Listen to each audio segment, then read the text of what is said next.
So ಇವತ್ತು ಬೆಳಗ್ಗೆನೆ ನಮ್ಮ ಸಾಹೇಬ್ರು ಅಣ್ಣ ನನ್ನ ಕೈಯಲ್ಲಿ ಆಯ್ತಾ ಇಲ್ಲ ಕಣಣ್ಣ ಅಂತ ಇದ್ರು. ಏನಕ್ಕಂತಂದ್ರೆ ಸಾಹೇಬ್ರು ಫುಲ್ ನಿದ್ದೆಲಿದ್ರು. ಸಾಹೇಬ್ರನ್ನ ಕರ್ಕೊಂಡು ನಾನ್ ಬಂದೆ ಟೀ ಕುಡಿಯೋಣ ಅಂತ ಜಕ್ಕೂರ್ ಸರ್ಕಲ್ಗೆ. ಇಲ್ಲಿ ಬಂದು ಗಾಡಿ ನಿಲ್ಲಿಸ್ಬಿಟ್ಟು ಈ ಕಡೆ ನೋಡ್ತೀನಿ, ನೋಡಿ ನಮ್ಮ ಅಮ್ಮ ನಿಂತವ್ರು ಇಲ್ಲಿ. ಏನಕ್ಕಮ್ಮ ನೀನ್ ಇಲ್ಲಿ ನಿಂತಿದ್ಯಾ ಅಂತ ಕೇಳಿದಕ್ಕೆ ನಮ್ಮಮ್ಮ ಹಾಕೊಂಡು ಹೋಗುದ್ರು. ಏನಕ್ಕಪ್ಪ ಅಂತಂದ್ರೆ ಇಲ್ಲಿ ನಮ್ಮಮ್ಮಂಗೆ ಅಂಗಡಿ ಹಾಕೊಟ್ಟಿದೀನಿ. ಏನಕ್ಕಪ್ಪ ಅಂತಂದ್ರೆ ನಮ್ಮಮ್ಮ ಕೆಲಸ ಬಿಡು ಅಂತಂದ್ರು. ನಮ್ಮಮ್ಮ ನನ್ನ ಮಾತು ಕೇಳ್ತಾ ಇರ್ಲಿಲ್ಲ, ಕೆಲಸ ಬಿಡ್ತಿರ್ಲಿಲ್ಲ.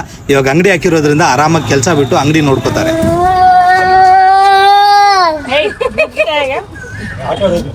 ಸೊ ನಾನ್ ಡ್ಯೂಟಿಗೆ ಹೋಗೋಣ ಅಂತ ಡ್ಯೂಟಿ ಆನ್ ಮಾಡಿ ನೋಡ್ತೀನಿ. ಕ್ಯಾಶ್ ಡ್ಯೂಟಿ ನನಗೆ ಕ್ಯಾನ್ಸಲ್ ಮಾಡಿದ್ದ. ಇವಾಗ ಇರೋದೆಲ್ಲ ಬರೀ ಕ್ಯಾಶ್ ಡ್ಯೂಟಿ. ಅದಕ್ಕೆ ಅವನಿಗೆ ಅಮೌಂಟ್ ಪೇ ಮಾಡಬೇಕಾಗಿತ್ತು. ಪೇ ಮಾಡಿದೆ. ಪೇಮೆಂಟ್ ಮಾಡಿದ್ಮೇಲೆ ಡ್ಯೂಟಿ ಕೊಡ್ತಾ ಇದ್ದ. ಡ್ಯೂಟಿ ಮಾಡ್ತಾ ಇರ್ಬೇಕಾದ್ರೆ ಒಂದ್ ನೆನಪಾಯ್ತು, ಗಾಡಿಯಲ್ಲಿ ಚಾರ್ಜ್ ಕಮ್ಮಿ ಐತಂತ.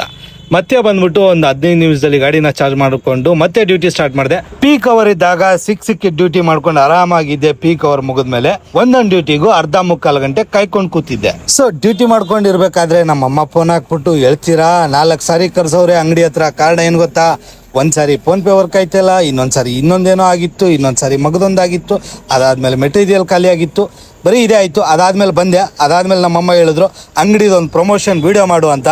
ಸೊ ಪ್ರಮೋಷನ್ ಏನು ಮಾಡೋಕ್ಕಾಗಲ್ಲ, ಅಂಗಡಿ ಎಲ್ಲೈತೆ ಅಂತ ತೋರಿಸ್ತೀನಿ ಅಂತ ಹೇಳಿದ್ದೀನಿ. ಸೊ ನಮ್ಮ ಈ ಟೀ ಅಂಗಡಿ ಬಂದ್ಬಿಟ್ಟು ಡಾಕ್ಟರ್ BR ಅಂಬೇಡ್ಕರ್ ಸಮುದಾಯ ಭವನದ opposite Jakkur circle, Kempegowda circle ಅಲ್ಲೇ ಇರೋದು.